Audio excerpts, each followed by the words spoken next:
우리가 지난 시간에는 아날로그 방식의 2강 정보의 생성과 처리 강의 바로 시작하겠습니다. 자, 우리가 지난 시간에는 아날로그 방식의 정보와 그 다음에 디지털 형식의 정보의 장단점을 한번 비교해 봤었는데요. 이런 정보들은 어떻게 얻어질 수 있을까? 그리고 얻어진 정보의 성질은 무엇이고 이것이 최종적으로 디지털 정보로는 어떻게 바뀌는가 하는 것들을 지금부터 한번 살펴볼 텐데요. 자, 먼저 센서라고 하는 장치를 우리가 좀 이해할 필요가 있어요. 센서라고 하는 것은 말 그대로 센싱을 하는 장치다. 그러니까 뭔가를 감지해내는 장치인데 필요한 정보를 얻기 위한 신호 발생 장치 이렇게 이해를 하면 되겠죠. 저 표에 보면은 센서의 종류들이 나와 있고 그것들이 각각 무엇을 측정하는지를 이제 나열을 해놔봤어요. 먼저 조도 센서라는 것은 조명의 정도를 측정하는 센서가 되겠죠. 쉽게 얘기하면 빛이 밝은지 어두운지 그런 정도를 측정을 하면 될 것 같아요. 습도 센서는 공기 중에 수분량을 측정합니다. 여러분들이 흔히 몸무게를 다는 저울 같은 경우는 무게를 측정하겠죠. 온도계, 안테나, 그리고 사람의 목소리를 녹음하거나 통화할 때 쓰는 마이크도 일종의 센서라고 생각하면 될 것 같아요. 자, 그 오른쪽에 있는 저 그림들은 다양한 종류의 센서들을 한번 보여봤어요. 각각 어떤 역할을 하는 센서인지는 정확히 알 수 없지만 딱 보기에도 왠지 전자 부품과 같은 그런 느낌이 들죠. 그렇죠. 그래서 지금 우리가 이런 정보들은 보통 정보통신 기술, 아니라 어떤 다른 기술에서 사용한다고 하더라도 컴퓨터 장치나 어떤 전기 전자 회로에서 사용이 된다는 것이죠. 그래서 대부분의 센서의 경우에는 그 센서가 측정하는 물리량에 대응해서 전기적인 신호를 발생을 합니다. 조도 센서의 예를 들어보면 빛이 밝을 때는 전기가 많이 나와요. 그리고 빛이 어두면 전기가 조금 나와요. 이런 식의 어떤 동작을 한다는 것이죠. 자, 그러면 그 전기가 많다 적다라고 하는 것은 뭐 전압이 높다, 낮다, 또는 전류가 많이 나옵니다, 적게 나옵니다. 이런 방식일 텐데 이렇게 빛의 밝기 변화에 대해서 전기의 양이 변하는 것, 그것이 맨 오른쪽에 있는 빨간색으로 표시한 그래프 같은 형태라고 하면 어떨까요? 이 그래프는 연속적으로 표시가 되어 있죠. 그렇죠. 이 센서가 만들어내는 신호라고 하는 것은 전기라고 하는 것의 세기잖아요. 전압이나 전류, 이것도 물리량이라는 것이죠. 그렇기 때문에 물리량으로서 정보를 취급하는 그런 방식은 우리가 아날로그 형식이라고 지난 시간에 공부를 했었는데, 그래서 대부분의 센서의 경우에는 전기적인 신호를 발생시키고 있기 때문에 아날로그 형식의 정보를 만들어낸다라고 이해를 해도 될 것 같아요. 물론 디지털 신호를 바로 만들어내는 센서도 있긴 있어요. 자, 그러면 이제 전기적 신호를 발생시키는 센서 중에 하나를 예를 들어서 한번 생각해 봅시다. 어떤 사람이 여러분들한테 너 지금 조도 센서 한번 만들어봐라. 그럼 여러분들 어떻게 만들 수 있을까요? 생각보다 굉장히 쉬워요. 자, 이런 거 본 적 있죠? 태양열 발전을 하는데 사용되는 솔라셀 패널인데요. 보통 태양전지라고도 하고, 이런 태양광 발전이죠. 열 발전하고 좀 성질이 다른데, 이런 태양전지하고 포토다이오드, 시모스 센서의 공통점은 무엇일까요? 포토다이오드가 뭔지 모르겠는데요. 시모스 센서가 뭐죠? 좀 이따 얘기하도록 하죠.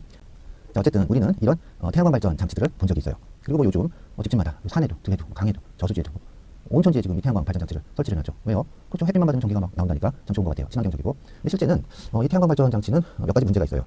첫 번째는 효율이 굉장히 낮다. 실제 만들어내는 전기가 그렇게 많지가 않아요. 굉장히 넓게 설치를 해놓더라도 공장을 가동하거나 어떤 대단히 아파트 단지에 전력을 공급하거나 이러기 위해서는 글쎄요, 태양광 발전만으로는 상당히 부족한 면이 있다는 것이죠. 그 두 번째는 이 태양광 발전이라고 하는 것은 날씨의 영향을 상당히 많이 받아요. 무슨 얘기인가 하면 태양광 발전이니까 태양광이 있어야 전기를 만들겠죠. 당연히 밤에는 전기를 못 만들 거예요. 낮에도 해가 쨍쨍 날 때는 전기를 잘 만드는데 구름이 끼거나 비가 오는 날에는 전기가 약하게 나올 수밖에 없다는 것이죠. 바로 이런 단점입니다. 자, 그런데 우리가 지금 왜 이야기를 하고 있죠? 그렇죠. 조도 센서를 한번 만들어 보겠다는 건데, 조도 센서라고 하는 것은 빛이 밝으면 전기가 많이 나오고 빛이 어두우면 전기가 조금 나오면 되네요.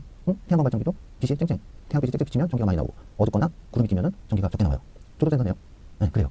자, 그래서 이게 바로 그냥 조도 센서로 사용할 수 있는 장치구나, 이렇게 이해를 하면 되겠죠. 여러분들이 흔히 들고 다니는 스마트폰에도 조도 센서가 몇 개씩이나 붙어 있어요. 어떤 용도에 쓰냐면 스마트폰을 야외에서 볼 때는 어떨까요? 그렇죠. 바깥이 주변이 밝으니까 화면도 밝게 빛나야 눈에 겨우 보이겠죠. 하지만 주변이 어두우면 화면은 좀 어둡게 빛을 약하게 방출을 하더라도 우리가 주변에 비해서 조금이라도 빛이 나오면 그걸 잘 감지할 수 있다는 것이죠. 자, 그래서 가능하면 배터리를 조금 사용하기 위해서 주변 밝기에 맞춰서 화면의 밝기를 조정하고 있다는 것이죠. 그걸 하려면 주변 조명의 정도를 측정하는 조도 센서가 들어가야 되잖아요. 그죠? 자, 그러면 우리가 스마트폰에 조도 센서를 달아야 되는데 저 태양광 발전 패널을 달 수 있을까요? 그렇죠. 너무 크죠. 자, 그런데 우리가 지금 하려고 하는 것은 전기를 만들어내서 그걸 전력으로서 사용하는, 그러니까 에너지로서 사용하려는 목적이 아니라 단순히 밝으냐 어두우냐만 알고 싶은 것이죠. 자, 그래서 이 태양광 발전은 빛의 세기에 따라서 발전량이 달라지는데 이것은 바로 조도 센서와 똑같은 역할을 하는 것이다. 자, 그런데 우리가 태양광 발전기를 사용하는 것은 전력, 에너지를 얻기 위해서 사용하는 것이지만 조도 센서는 에너지를 얻을 필요는 없어요. 이런 차이점이 있는 것이죠. 자, 그래서 저 태양광 발전 장치가 저렇게 큰 이유는 뭘까요? 그렇죠. 전기를 많이 만들기 위해서 그런 거잖아요. 그렇기 때문에 저 태양광 발전 장치 중에 일부를 떼어내요. 가로 세로 1mm 정도, 좁쌀알 정도 크기로 떼어내가지고 센서니까 소중하게 잘 다뤄야겠죠. 그래서 캔에다 이렇게 싹 넣어가지고 앞에 유리창도 달고 그래서 만들어 놓은 것이 바로 지금 보이는 저 사진의 포토다이오드라고 하는 저 장치다. 자, 저것은 굉장히 작지만 빛을 받게 되면 아주 약하지만 전기가 나와요. 그리고 밝은 빛을 받으면 약하지만 어두운 빛을 받았을 때보다 조금 더 센 전기가 나온다는 것이죠. 자, 그래서 이런 식으로 이런 장치들을 만들게 되면 이것이 바로 조도 센서의 원리가 되고 실제로 이렇게 사용을 하고 있다. 굉장히 쉽죠? 그럼 더 작게 만들어도 전기가 나올까요? 나올 것 같아요. 자, 그래서 가로 세로 1mm 정도가 아니라 아예 가로 세로를 0.005mm 이렇게 아주 작게 만들어가지고 이것을 가로 세로 방향으로 배열을 해서 한 1000만 개 정도를 배열합니다. 그러면 이것이 바로 1000만 화소짜리 이미지 센서가 되겠죠. 물론 컬러로 만들려면 3000만 개가 필요하겠죠. 자, 그럼 다시 한번 봅시다. 태양전지와 포토다이오드와 시모스 센서의 공통점은 뭡니까? 그렇죠. 빛을 전기신호로 변환합니다. 이렇게 생각하면 되겠죠. 자, 그럼 이 그래프는 스마트폰에 탑재되는 센서의 종류들을 보여주고 있어요. 2005년도에 최초에 스마트폰이 나왔을 때 대략 두세 가지 정도의 센서가 붙어 있었고, 아이폰이 처음 나왔을 때도 한 서너 가지 정도 센서가 들어있었어요. 만들어 놓고 보니까 재밌네요. 많이들 써요. 이걸 가지고 게임도 하고 사진도 찍고 통화도 하는 건 당연한데 굉장히 다양한 용도로 이걸 사용하자는 것이죠. 그래서 거기에 맞는 여러 가지 센서들이 계속 추가되게 돼요. 그래서 뭐 가속도를 측정하기도 하고, 방향을 보는 나침반도 들어가고, 온도를 측정하기도 하고, 습도를 측정하기도 하고, 사람의 심장 박동수를 측정하기도 하고, 이런 다양한 용도의 센서들이 지금은 몇십 가지 종류의 센서들이 마구마구 들어가고 있다는 것이죠. 그리고 작은 스마트폰에 어떻게 저렇게 많은 센서가 들어갈까요? 그렇죠. 센서가 굉장히 정밀하게 뭔가를 측정하려면 사실 저 센서도 좀 커야 돼요. 하지만 여러분들 스마트폰에서는 그렇게까지 정밀하게 측정할 필요는 없고, 어느 정도 경향만 봐도 되는 정도의 용도로 사용이 된다는 것이죠. 그래서 방금 전에 우리가 봤던 것처럼 좁쌀알 만하게 만들었어요. 이렇게 정밀 넣는 거는 그렇게 어려운 일은 아닐 거예요. 그래서 이런 경향은 앞으로도 계속 늘어나겠지만, 또 어떤 유행에 따라서 예전엔 탑재됐던 센서들이 지금 빠지는 경우도 있고, 뭐 이런 재미있는 현상들도 일어난다는 것이죠. 자, 그러면 이런 센서들에서 만들어내는 최초의 신호는 보통 아날로그 신호가 될 텐데, 전기 신호겠죠. 이것을 디지털 신호로 바꿔야만 디지털 방식의 컴퓨터에서 사용할 수가 있을 거예요. 자, 그래서 아날로그 신호를 디지털 신호로 바꿉니다. 이것을 우리는 줄여서 ADC, 아날로그 디지털 컨버전 이렇게 얘기를 한다는 것이죠. 그래서 센서가 감지하는 신호는 대부분 아날로그 정보이기 때문에 정보통신기기, 컴퓨터에 입력하기 위해서는 디지털 정보로 변환해야 합니다. 이 과정을 ADC라고 합니다. 근데 이제 보통 여러분들이 인터넷에서 ADC를 검색을 하게 되면 아날로그 디지털 컨버전이 아니라 아날로그 디지털 컨버터가 검색이 될 거예요. 그러니까 아날로그 디지털 변환을 해주는 장치가 검색되겠죠. 왜냐하면 그런 장치들은 실제 실용적으로 많이 사용되기 때문에 그래요. 자, 그 다음에 이런 디지털 정보들을 컴퓨터에 처리한 다음에 최종적으로 또 사람이 사용하려면 사람은 디지털 정보를 그 디지털 그대로는 봐도 이게 무슨 정보인지 알 수가 없어요. 그런 경우가 많다는 것이죠. 그래서 그럴 때는 이것을 다시 아날로그 정보로 바꿔줘야 된다. 그래서 그 과정을 디지털 아날로그 컨버전, DAC 이렇게 얘기를 하는 거죠. 자, 밑에 있는 그림을 보면 이제 중간에 네모난 상자가 있는데 그 네모난 박스가 MP3 플레이어라고 한번 생각해 봅시다. 자, 맨 왼쪽에 가수가 노래를 해요. 뭘 들고 있죠? 마이크를 들고 있죠. 자, 마이크는 사람의 목소리를 전기신호로 바꿔주는 일종의 센서예요. 자, 그게 MP3에 연결이 되어 있는데 그러면 입력 신호는 뭐가 될까요? 그렇죠. 여기에 보이는 이 빨간 선처럼 전기의 크기가 커졌다 작았다 하는 것으로 사람 목소리 때문에 공기의 진동이 일어나는 것을 저렇게 전기의 세기의 변화, 전압 변화 이런 걸로 바꿔준다는 것이죠. 자, 그래서 아날로그 신호가 MP3 플레이어에 입력이 됐어요. 이 노래를 녹음을 해놔야지. 어떻게 녹음을 할까요? 그렇죠. 샘플링하고 해서 양자를 하고 이런 과정들을 거쳐서 ADC, 아날로그 정보를 디지털 정보로 바꿉니다. 자, 그래서 최종적으로 녹음된 결과물은 무엇이 될까요? MP3 파일이 되겠죠. 이것은 바로 디지털 정보다. 자, 그래서 마이크에서 녹음되는 신호, 전기적 신호, 아날로그 신호가 MP3 파일, 디지털 파일로 바뀌었습니다. 이 과정에는 일단 기본적으로 아날로그 디지털 컨버전이라고 하는 단계가 필요하겠죠.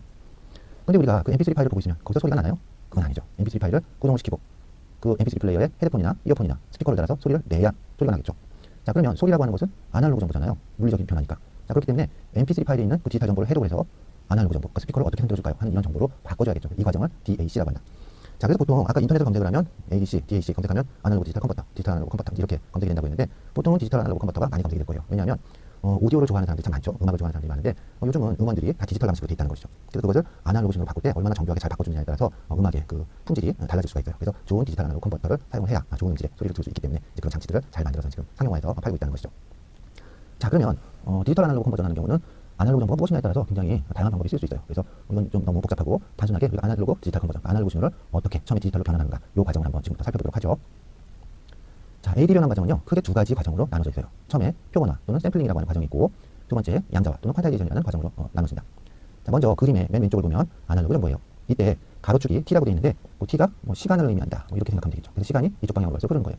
시간이 흐르는 거에 따라서 빨간색이 이렇게 올라갔다 내려왔다 이런 식으로 변하죠. 그래서 이렇게 변하면서 뭔가가 변하는 거예요. 저것이 이제 전기신호일 수도 있고, 압력일 수도 있고, 온도일 수도 있고, 다양한 정보겠죠. 다만 센서로 측정에 따라 보면 저거는 전기에 대한 신호가 될 거예요. 그래서 이쪽을 전압이다. 이렇게 써놔도 되겠죠. 전압. 자, 그러면 전압이 이렇게 높아졌다 낮아졌어요. 그럼 저 신호는 연속적으로 곡선으로 되어 있잖아요. 그래서 저거는 이제 아날로그 정보인데 저 정보 중에서 어떤 정보들을 디지털로 바꿀까요? 하는 문제가 생겨요. 자, 그래서 샘플링이라고 하는 것은 말 그대로 샘플을 추출해내는 과정, 샘플을 뽑아내는 과정을 얘기하는데 저 전체 아날로그 정보 중에서 하나의 샘플 또는 두 개의 샘플 아니면 100개의 샘플, 10,000개의 샘플, 10,000개의 샘플 이렇게 샘플을 뽑아내는 과정을 샘플링이라고 한다.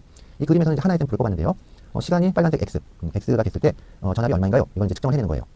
대략 점선을 보면 0.5에서 0.75 사이가 되겠네요. 정확한 값은 모르겠어요. 그래서 이렇게 뽑아내는 과정. 다시 얘기하면 샘플링은 디지털 신호로 변환돼야 될 정보를 얻어내는 과정, 뽑아내는 과정, 추출하는 과정 이렇게 얘기하면 된다. 자, 그러면 이렇게 뽑아진 정보는 아직은 아날로그 신호예요. 그러면 이 아날로그 신호를 이제 디지털 신호로 바꿔야 되는데 디지털 신호로 바꾸는 과정이 바로 양자화, 퀀타이제이션이다. 양자화라고 하는 건 뭔가 하면 샘플링된 결과는 아날로그 정보라고 그랬죠. 0.5와 0.75 사이 어딘가인데 정확하게 저것을 표시하면은 막 소수점 밑으로 몇십 가지까지 나갈지 알 수가 없어요. 그래서 그렇게 정밀하게 하는 것이 아니라 지금 이 그림에 보면 0, 0.25, 0.5, 0.75, 1 이런 식으로 해서 위로 4칸, 아래로 4칸 전체로 8칸으로 나눴잖아요.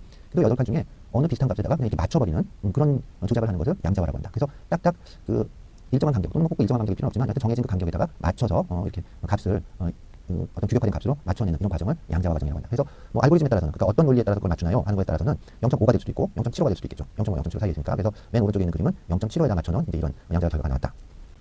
자, 양자화의 개념이 어렵다고 하는 학생들이 많아서 이런 생각을 한번 해봅시다. 자, 우리가 나이에 대한 이야기를 해보면 양자화를 쉽게 이해할 수가 있는데요. 가령 2000년 3월 2일에 태어난 사람이 2020년 3월 23일 현재 나이가 몇 살입니까? 이렇게 얘기를 하면 몇 살이라고 얘기할 수 있을까요? 그렇죠. 딱 나오죠. 한국식 나이로 하면 21살이에요. 만 나이로 하면 생일이 지났으니까 20살이 되겠죠. 자, 오른쪽에 있는 그래프를 보면 20년과 21년 사이 어딘가에 있는데 어떤 경우에는 20살이고 어떤 경우에는 21살이라는 거죠. 나이를 물었기 때문에 몇 살, 몇 개월 이렇게는 대답하면 안 돼요. 항상 연수로 대답을 한다.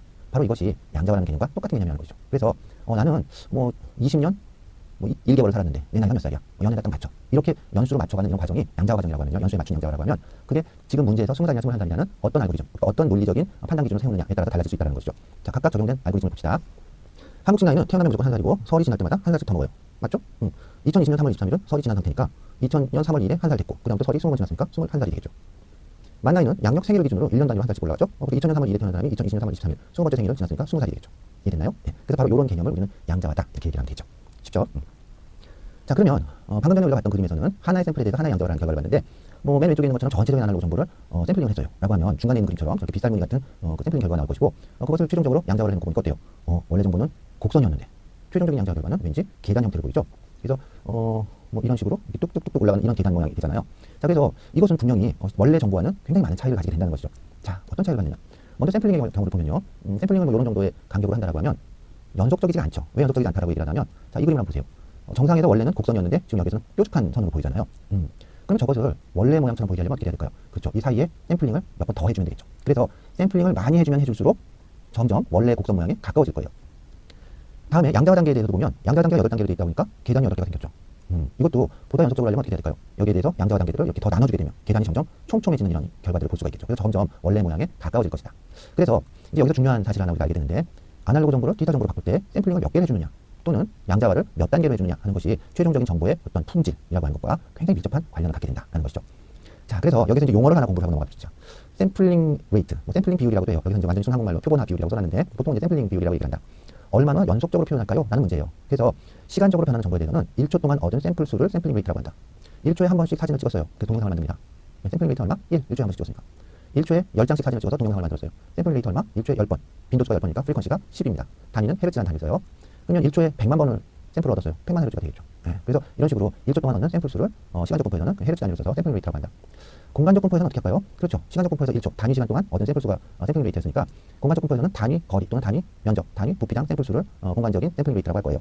하지만 이런 샘플링 레이트는 글쎄요, 뭐 일반인들이 그런 샘플링 레이트가 그렇게 필요할까라고 생각을 해보면 실제 별로 필요한 경우가 없어요. 그래서 보통 우리가 공간적인 분포에 대해서는 뭐 디지털 사진 같은 경우가 많겠죠. 그래서 뭐 그 사진기 안에 있는 그 이미지 센서, 센서가 몇 개의 화소를 갖고 있느냐라고 하면 그 화소의 수하고 이미지 센서의 크기에 이제 따라서 샘플링 레이트가 바뀔 텐데요. 다시 얘기하면 이만한 센서가 있고요, 요만한 센서가 있을 때 둘 다 1000만 화소예요. 얘도 1000만 화소다. 자, 그러면 샘플링 레이트는 어떤 게 더 많을까요? 그렇죠. 얘가 더 크겠죠. 작은 사이즈 안에 더 많은 화소가 들어있으니까 샘플링 레이트는 오른쪽이 크다. 하지만 근데 샘플링 레이트가 높으면 훨씬 더 연속적으로 잘 표현할 텐데 오른쪽이 더 좋을까요? 근데 여러분들 카메라 같은 거 살 때 보면 뭐 풀프레임 센서가 들어있습니다. 이런 얘기들 많이 하잖아요. 그죠? 풀프레임. 예전 35mm 필름하고 같은 사이즈의 센서가 들었다는 것인데 오히려 그냥 보통 여러분 스마트폰에 들어있는 센서들은 훨씬 조그맣게 들어있는데 똑같은 1000만 화소라도 센서 크기가 큰 게 이쪽이 훨씬 더 좋은 사진을 만든다라고 이제 알려져 있다는 것이죠. 그러다 보니까 이런 이미지 센서에서는 단순히 공간적인 분포, 그러니까 샘플링 레이트만을 가지고 그 성능을 얘기하는 것이 그렇게 별 의미가 없는 경우가 많아요. 그래서 두 개의 공간적인 분포에 따른 그 샘플링 레이트는 다르지만 1000만 화소라고 하는 화소수는 같죠. 그죠? 그래서 이거 1000만 화소짜리 사진이냐, 뭐 2000만 화소짜리 사진이냐, 1억 화소짜리 사진이냐 이런 식으로 얘기하는 것처럼 그냥 그 화소수가 샘플링 레이트를 가늠해 볼 수 있는 이제 그런 어떤 양이다 이렇게 이해하면 될 것 같아요. 두 번째로 이제 퀀타이제이션 레벨, 양자화 단계라고 하는데요. 이것은 얼마나 정밀하게 표현할까요 하는 문제예요. 가령 방금 전에 봤던 것처럼 온도계가 하나 있는데 이렇게 온도계가 있는데 여기 이런 식으로 손주가 올라와 있어요. 눈금을 이렇게 매겨놓으면 단계가 0도, 1도, 2도, 3도 이렇게 있다고 하면 어떻게 될까요? 정밀도는 1도보다 약간 작지만 뭐 0.1도 단위로 이걸 읽을 수 있어요. 눈에 작아달리지 않은 상태에서는 어렵겠죠. 하지만 양자화 단계를 세분화합니다. 그래서 0.5도 단위로 이렇게 나눠놨어요. 그러면 조금 더 정밀하게 읽을 수가 있겠죠. 그래서 양자화 단계가 많아질수록 정밀하게 그 값을 읽어낼 수가 있다는 것이죠. 다만 이제 컴퓨터에서는 이런 양자화를 할 때 이걸 비트수로 보통 표현을 해요. 0이냐 1이냐 이런 걸로 이진수로 표시를 하기 때문에 몇 자리 이진수로 표시하나요? 라는 것으로 보통 얘기를 해요. 그래서 양자화 단계가 256단계면 이진수로는 8자리로 표현할 수 있거든요. 그럼 8개의 비트, 8비트로 퀀타이제이션 되어 있습니다. 그러면 256단계구나. 왜? 2의 8승이니까. 2를 8번 곱한 값. 그 다음에 뭐 16비트로 양자가 되어 있어요. 그러면 2의 16승, 65,536단계다. 이런 식으로 이해하면 되겠죠. 그래서 비트수로 나와 있으면 그게 뭐지? 라고 할 거 없이 계산기권에서 뭐 8비트면 2의 8제곱, 16비트면 2의 16제곱, 24비트면 2의 24제곱 이런 식으로 하면 되겠죠. 자, 그러면 뭔지 잘 모르겠죠? 백문이 불여일견 한번 보면 되겠죠. 자, 먼저 샘플링 레이트에 따른 어떤 그 그림의 변화를 한번 봅시다. 이거는 이제 조르주 쉐라의 그림인데요. 맨 왼쪽에 위에 있는 그림이 380 곱하기 246개의 화소로 되어 있어요. 그러니까 가로 방향으로 380개, 이쪽으로 이제 380, 이쪽으로 246 이렇게 되어 있다는 얘기죠. 제법 그림이 잘 보이죠? 그 바로 옆에 있는 걸 보면 190에 123이에요. 왠지 먼저 봤던 그림보다는 조금 흐릿해 보이는 느낌이 들죠? 그 바로 옆에 또 이 95 곱하기 61로 하니까 왠지 이제는 모자이크를 한 것 같은 느낌이 들고 48 곱하기 31 샘플 레이트가 아주 낮아지게 되니까 원래 이 그림이 무엇이었구나라는 걸 알고 있기 전에는 저 그림을 잘 구분할 수가 없다는 거죠. 대표적으로 원래 그림에 여기에 귀여운 강아지가 앉아있는데 나중에 그림에서 이게 강아지인지 된장인지 잘 구분이 안 된다는 것이죠. 자, 그래서 여기서 우리가 알 수 있는 것, 샘플링 비율, 샘플링 레이트가 높으면 높을수록 더 섬세한 사진을 만들 수가 있구나 라는 걸 알 수가 있는 것이죠. 자, 실제 사진을 찍어봤어요. 고양이 사진 앞에 빨간 공이 있는데요. 400 곱하기 448 화소, 오른쪽은 50 곱하기 56 화소다. 화소수를 계산해보면 왼쪽은 179,200 화소고요. 오른쪽은 2,800 화소예요. 어때요? 왼쪽은 눈이 되게 예쁜 고양이인데 오른쪽 고양이의 눈은 왠지 십자가를 둔 것 같아서 좀 불쌍해 보이죠? 또 주목해서 볼 것은 이 공 안에 있는 까만 점들이에요. 이 공 안에 까만 점들이 막 찍혀있죠. 그런데 화소가 낮아지면, 샘플링 레이트가 낮아지게 되면 그런 점들이 구분이 되나요? 안 되죠. 자, 그래서 샘플링 레이트가 높으면 높을수록 더 작은 것들을 표현할 수가 있겠죠. 그러니까 세밀하게, 연속적으로 이렇게 표현할 수가 있다. 그래서 분해능이 높아요. 또는 해상도가 높아요. 레졸루션이 높아요. 이런 식으로 얘기를 해준다는 것이죠. 자, 그러면 이번에는 양자와 단계를 봅시다. 퀀타이제이션 레벨이라고 배웠지만 보통 카메라 같은 데 사양을 이렇게 보면 퀀타이제이션 레벨보다는 컬러 뎁스라는 말을 더 많이 써요. 컬러 뎁스는 뭔가 하면 천연색 사진을 찍을 때 보통 이제 디지털 카메라는 빨간색, 초록색, 파란색의 센서가 각각 달려있는데 요 각각 빨간색, 초록색, 파란색을 몇 단계로 양자화하나요의 문제예요. 그런데 각각을 8비트, 그러니까 256단계로 나누게 되면은 3 곱하기 8, 24비트가 되겠죠. 그걸로 만들어낼 수 있는 색깔은 1, 10, 100, 1000만, 10만, 100만, 1000만, 1677만 7216개의 컬러를 만들어낼 수가 있는 거죠. 자, 그래서 맨 왼쪽에 있는 것이 24비트로 퀀타이제이션 된 사진이에요. 중간에 있는 경우는 4비트로 퀀타이제이션을 했다. 그래서 16개의 색깔, 그러니까 16개의 색깔로만 표현하는데, 자, 왼쪽 사진과 오른쪽 사진을 보면 가장 차이가 나는 게 뭘까요? 이런 부분이 되겠죠. 경계가 보이죠? 색깔이 갑자기 확 변하잖아요. 자, 이런 부분이 바로 아까 우리가 그래프에서 봤던, 그래프에서 보면 이런 식으로 계단이 져가지고 올라가는 걸 볼 수 있었죠. 이렇게 계단지는. 그래서 그런 계단의 경계가 바로 이런 그 색깔의 경계로 표현이 됐다라고 이해를 하면 되겠죠. 1비트다. 0이냐 1이냐로 하니까 이 경우는 까만색 아니면 흰색이에요. 그래서 전혀 색깔을 표현할 수가 없는 이런 경우가 되겠죠. 맨 오른쪽의 경우. 자, 이 그림 한번 봅시다. 방금 전에 거는 이제 내가 직접 찍은 사진이고, 이것도 이제 박물관에 가서 찍어온 사진인데, 이것은 이제 네덜란드 암스테르담에 그 렘브란트 그림 걸려있는 박물관에 가보면 마리아 트리베 초상이라고 해서 이제 박물관에 걸려있던 그림이에요. 이 그림은 렘브란트가 살아있을 때 자기 스튜디오에 샘플로 걸어놨던 사진이라고 해요. 그림이었다고 그래요. 그래서 이 그림이 이런 의미죠. 그러니까 그 렘브란트에게 초상화를 이제 의뢰하러 오는 사람들이 많았을 텐데, 나는 이 정도 그릴 수 있어라는 그런 이제 어떤 자신감이 묻어있는 그런 그림이라는 것이죠. 실제로 보면 이 그림은 정말 정교하게 그렸어요. 그 옷의 레이스, 그 안쪽에 또 그 그냥 보이는 피부와 천을 통해서 보는 피부, 그다음에 그 들고 있는 장신구나 옷감의 재질에 따른 어떤 질감 같은 것들이 굉장히 정교하게 이제 표현이 된 이런 그림인데, 어때요? 24비트로 볼 때는 그냥 우리가 실제로 보는 것과 큰 차이를 못 느낀다는 것이죠. 하지만 4비트 정도만 돼도 경계가 보이기 시작하죠. 마치 턱에 턱수염이 난 것처럼 이렇게 경계가 만들어졌잖아요. 1비트로 했을 때는 왠지 실루엣만 보이는 저런 어떤 그림이 된다. 자, 그래서 여기에서 우리가 알 수 있는 것은 뭔가 하면 샘플링 레이트가 이 그림에서도 낮아지게 되면 어떻게 될까요? 모자이크를 한 것처럼 굉장히 거칠게 보일 거예요. 근데 그 샘플링 레이트뿐만 아니라 퀀타이제이션 레벨도 너무 듬성듬성하게 이렇게 큼직큼직하게 나누게 되면은 연속적이지 않은 것 같은 저런 표현이 된다는 것이죠. 그래서 둘 다 어떤 최종적인 정보의 품질과 아주 밀접한 관계가 있다는 걸 이해할 수 있겠죠. 자, 그러면 이런 그림은 어떨까요? 몬드리안의 그림인데요. 사실 몬드리안의 그림이 아니라 몬드리안 풍으로 만든 어떤 공책의 표지예요. 자, 그럼 이런 작품은 디지털 방식으로 표현하는데 몇 단계로 양자화하면 될까요? 그렇죠. 사실 이런 그림은 색깔이 흰색, 까만색, 그 다음에 노란색, 파란색, 빨간색 몇 개 없잖아요. 그렇죠. 그냥 그 컬러 수대로 양자화를 해보면 되겠죠. 그러면 하나, 둘, 셋, 넷, 다섯 개니까 2비트면 2 곱하기 4니까 3비트 정도로만 퀀타이제이션 해도 이거는 충분히 색깔을 표현할 수가 있겠네요. 물론 실제 저 색깔이 완전 빨간색, 완전 파란색, 완전 노란색은 아니기 때문에 상용화되어 있는 모니터나 프린터로 표현하기 위해서는 여전히 더 많은 비트수의 양자화 단계가 필요하긴 할 거예요. 자, 그러면 잘 이해가 안 되는 경우 이런 걸 한번 생각해 봅시다. 우리가 조금 전에 봤던 그 고양이 사진을 봤을 때 배경의 하얀색을 보면요. 지금 이 경우인데 완전히 하얀색으로 볼 때는 그 모니터 화면을 우리가 돋보기를 이렇게 보게 되면 흰색처럼 보이지만 각각의 픽셀에는 화소에는 빨간색 화소, 초록색 화소, 파란색 화소가 또 분리가 돼 있어요. 돋보기를 대고 보면 저것이 분리돼서 보인다는 것이죠. 돋보기가 없는 사람은 글쎄요, 이런 경험을 해본 적이 있는지 모르겠지만 모니터 앞에서 엣치하고 재치기를 하면 침이 막 튀죠. 그러면 돋보기 역할을 해줘가지고 그 모니터에 침방울이 이렇게 묻게 되면 볼록하잖아요. 그 얘가 돋보기 역할을 해준다. 그래서 엣치에서 재채기를 해서 모니터에 침방울이 튀겼더니 왠지 그 침방울이 막 빨간색, 초록색, 파란색으로 분리돼 보였어요. 이런 경험을 해본 사람이 있을 거예요. 없었으면 지금 모니터에 침을 뱉어 봅시다. 자, 어쨌든 실제로 하지 말고요. 이 흰색의 경우에는 뭔가 하면 빨간색과 초록색과 파란색이 255, 255, 255로 돼 있죠. 최고로 밝게 빛나고 있는 거예요. 화면에 지금 이 부분 같이 그 고양이 방석 부분 빨간색이죠. 그 경우는 3개의 픽셀 중에 초록색과 파란색은 꺼져 있고 0으로 돼 있고요. 빨간색만 255 최대 밝기로 빛나고 있다. 이 테두리처럼 회색이 나는 경우는 어떻게 될까요? 그렇죠. 빨간색, 초록색, 파란색의 비율이 같아야 될 거예요. 왜냐하면 무채색이니까 어떤 색깔도 튀질 않는 거죠. 그래서 흰색이 어두워진 것 같은 효과이기 때문에 회색으로 보이게 되겠죠. 자, 그래서 이런 효과들은 실제 여러분들이 직접 조작을 해볼 수도 있는데요. 이건 파워포인트에서 객체의 색깔을 지정해줄 때 사용하는 표죠. 자, 지금 여기 동그랗게 쳐놓은 요 부분의 색깔을 보면 빨간색과 노란색과 파란색의 비율이 다 각각 150으로 돼 있어요. 그때 색깔이 이 색깔이라는 거죠. 회색. 요때 빨간색만을 200으로 올려봤어요. 그러니까 색깔이 이쪽으로 바뀌었죠. 그러면 색깔은 어떻게 될까요? 약간 붉으스름한 좀 탁한 빨간색이 됐어요. 요때 나머지 녹색과 파란색을 0으로 놓고 빨간색만 200을 유지하면 어떻게 될까요? 색깔이 이쪽으로 쭉 올라가면서 굉장히 맑은 빨간색으로 변하죠. 굉장히 크로마틱한 걸로 변하는데, 자, 그래서 실제 이 RGB의 어떤 비율과 색깔의 관계를 알고 싶더라고요. 파워포인트만 이렇게 켜봐도 여러분들이 직접 숫자를 입력해보면 여러 가지 색깔들, 아까 16만 7천 몇 배까지였나요? 그 정도의 숫자의 색깔들을 여러분들이 만들어낼 수가 있다는 것이죠. 자, 그러면 샘플링 비율을 마냥 높이면 좋을까요? 글쎄요, 기술적으로도 좀 어렵고요. 그렇게 하게 되면 굉장히 그 코스트라고 하는 관점에서 불리해요. 그래서 적당한 샘플링 비율이 필요한데 이것이 바로 나이키스트 샘플링 이론이다. 나이키스트 샘플링 이론. 자, 뭔가 하면요, 어떤 그 빈도수를 알기 위해서는, 그러니까 어떤 주파수를 알기 위해서는 그 주파수의 2배 이상의 빈도로 샘플링을 하세요라는 것이 나이키스트 샘플링 이론이에요. 보통 소리의 주파수를 보면 보통 가청 주파수, 우리 귀에 들리는 주파수죠. 낮은 것은 한 16Hz, 높은 것은 한 2만 Hz 정도까지 우리가 들을 수 있다고 하는데, 이것은 이제 아이들의 경우, 아기들의 경우고 대략 10대 중반 정도만 되면서부터도 한 19,000Hz 정도로 떨어져요. 그리고 30대, 40대가 되면 급격히 떨어져가지고 나중에 이제 할아버지가 되면 안녕하세요 이렇게 인사해도 뭐라고 하고 잘 못 알아들으시잖아요. 그 이유가 뭔가 하면 가청 주파수 대역이 아주 낮아지기 때문에 그래요.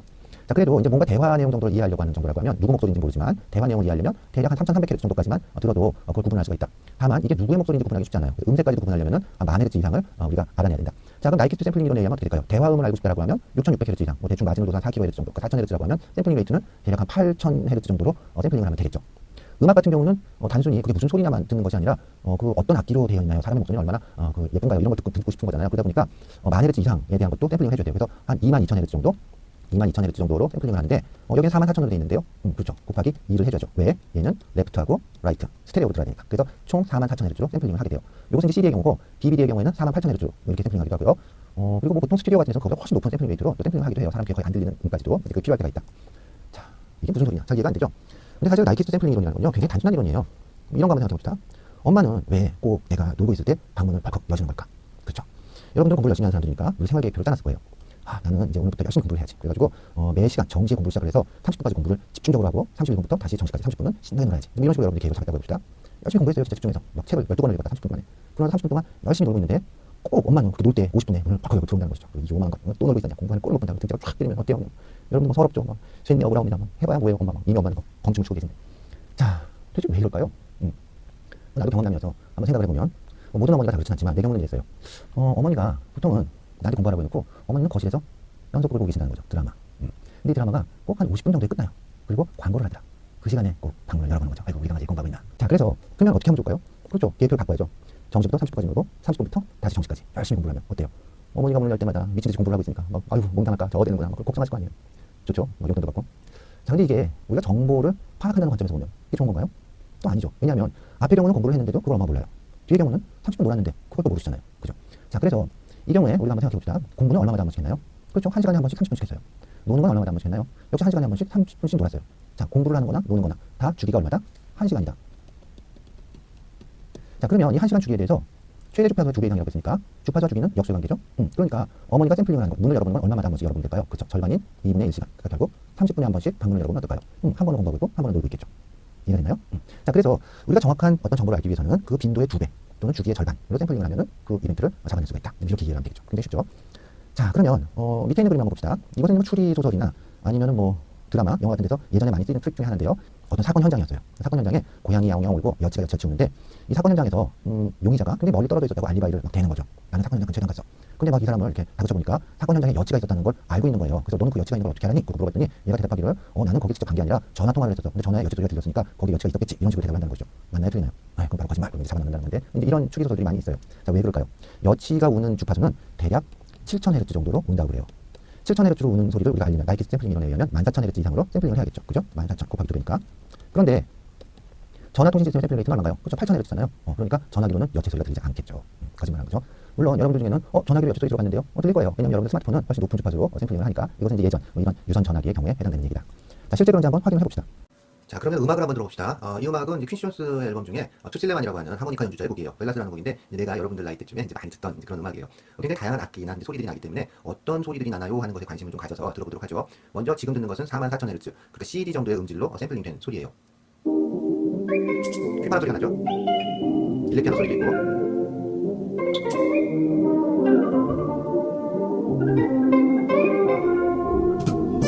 하모니카 소리가 들리죠?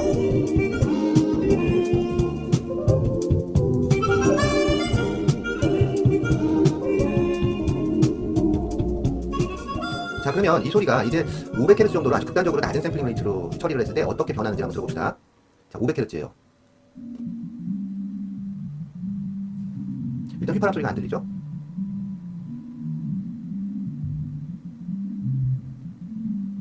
셋, 넷. 여기서부터 하모니카 나와야 되는데 안 나오잖아요. 전혀 들을 수가 없죠. 자, 이것은 하모니카라고 하는 악기가 상당히 높은 음역의 그 주파수 성분들을 가지는 소리를 내주는 악기라는 것이죠. 그러다 보니까 500Hz와 같이 낮은 샘플링 레이트 가지고는 하모니카 소리를 잡아낼 수가 없고, 특히 휘파람 소리 같은 경우는 앞에 안 들렸는데 이런 현상이 일어난다는 것이죠. 그래서 이것은 우리가 방금 전에 얘기했던 것처럼 전화에서는 여치 소리가 안 들려요. 그럴 것 같죠. 자, 그럼 다른 현상들도 한번 봅시다. 자, 이것은 이제 로베르타 사라고 하는 이제 브라질의 가수인데요. 상당히 음역이 높은 여성 가수예요. 500Hz로 샘플링했을 경우 사람의 목소리가 들리는지 한번 확인을 해보죠. 굉장히 낮은 음역대의 베이스 같은 것은 들려요. 원래 이건 악기 자체가 낮은 주파수의 소리를 내니까. 여기서 또 노래인데 뭐 좀 들리는 것 같긴 한데 무슨 소리인지 전혀 모르겠죠. 자, 그럼 원래 44000Hz는 어떤 건지 한번 들어봅시다. 자, 44000Hz.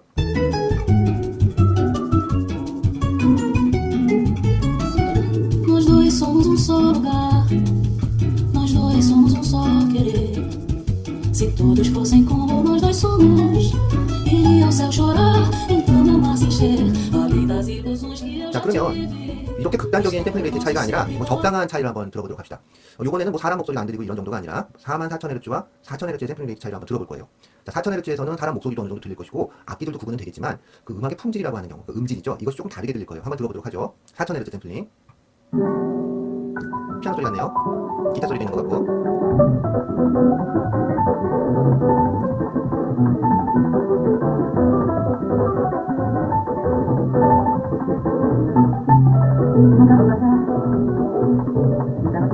사람 목소리는 좀 들리는데 어떤지 좀 먹먹한 느낌 아닌가요? 자, 그럼 이 소리를 우리가 44,000Hz로 CD 음질로 들었을 때 어떻게 들리는지 한번 또 비교를 해보죠.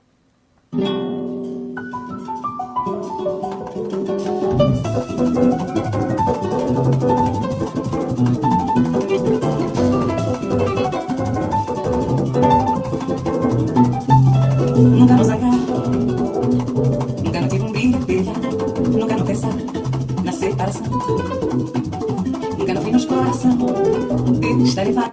자, 그러면 확실히 4,000Hz와 44,000Hz는 음질의 차이가 나는군요.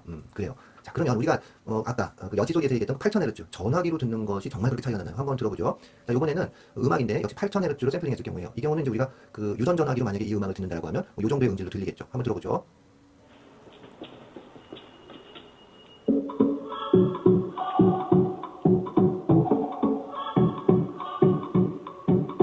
Sempre te trago, quero quando estou longe de mim. Tão perto, mas dentro assim, tão fora daqui.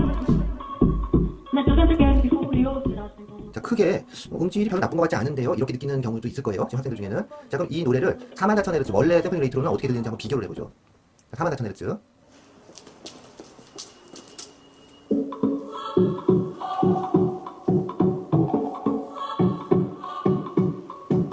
O sentir que trago, quero quando estou longe de mim. Tão perto, mas dentro assim, tão fora daqui. Neste ventre quente e furioso, irás sempre um lugar além do depois. Sem ruído, com cor e reserva para todos. Crescer a saber e amar. 자, 그래서 어쩌면 큰 차이를 못 느끼겠는데요 라는 학생들도 있을 거고, 어떤 학생들은 확실히 좀 뒷부분에 44,000Hz의 경우가 사각사각하는 소리나 좀 세밀한 소리까지도 잘 들려요 라고 느끼는 경우도 있을 거예요. 그래서 이런 세밀한 소리까지 잘 들린다는 것을 우리는 뭐 소리의 해당도가 높다든지 이렇게 또 얘기를 하는데, 샘플링 레이트가 높으면 높을수록 굉장히 다양한 그 소 전체 원래 소리들이 구성하고 있었던 그런 아주 세밀한 소리들까지도 잡아낼 수가 있다는 것이죠. 자, 이제 이해가 됐나요? 자, 그럼 이제까지 한 이야기들을 좀 정리를 해보도록 하죠.